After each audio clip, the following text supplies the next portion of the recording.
This is day 2 of my video blog regarding the St. Thomas the Apostle Episcopal Youth and Young Adult vision trip to England. Today we got to do a little bit of work. We worked with the church. One of our youth did a testimony, another talked about Mother's Day, and a couple of our adults did readings. I also gave the sermon at the church today.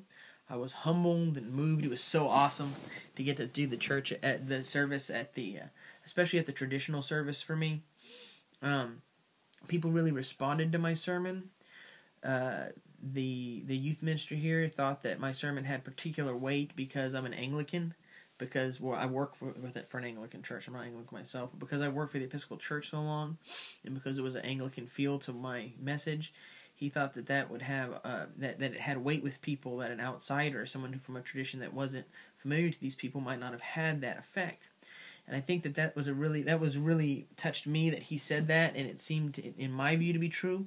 They have a traditional service here and a contemporary service at a different site.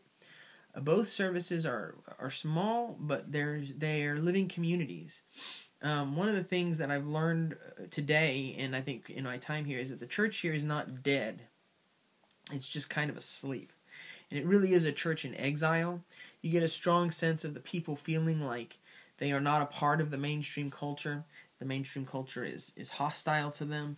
And I think in this case, in a way, it's not true in America. It really is true here in Great Britain. You get a sense of people who really care about God, really have a relationship with Jesus Christ, really are faithful. So the people here who come to these services come because they care. There's no social pressure for them to be here, quite the opposite. But it's also a church that is in many ways under assault, and it needs help. And seeing that Stephen's passion for youth ministry specifically, and seeing what appears to be a real vacuum in youth ministry here, and the progress I think can be made. I think that there's real fertile ground here. There's stuff that can be done. The church here is not dead. The church here is not done, and there's opportunity. There's opportunity for the church to wake up, and people like Stephen and like the pastor at the church, Lawrence, are just the kind of people who can change things. I mean, real change is possible here. Big things for the church to do. A mainline church has the potential to come back, to become a major force in this culture, in this world, to become a major force in people's lives here. And churches like the one I visited today, I think, do have the potential, but they need stuff. They need people. They need money. I hope that that the churches here send a group to St. Thomas. I've suggested that for a youth ministry, for a mission trip, where we could do a mission trip where we host them. The kids here need to see a living youth community and what that looks like and how it works. I'm instantly thinking about different things we can do to help this church. I want to help these churches. I want to help Stephen. I want to make sure Stephen stays in ministry and that he's able to do things he needs to do. They need money and they need people, and I want to figure out ways to do that. I am so excited by what I've seen here. I'm excited in some ways by the challenges and by the opportunities. And it's been great. Today was just a good day. I'm really feeling good at the end of the day. We had some fun today. We went in town and visited a couple of shops.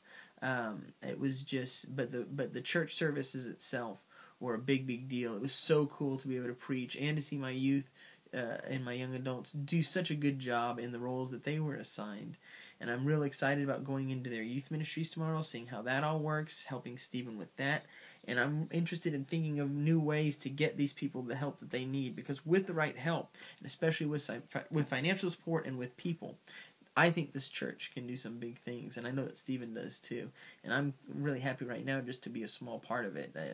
I'm really getting some vision from God, and I see a direction. I do see a direction for ways in which our church can help. So that's day 2.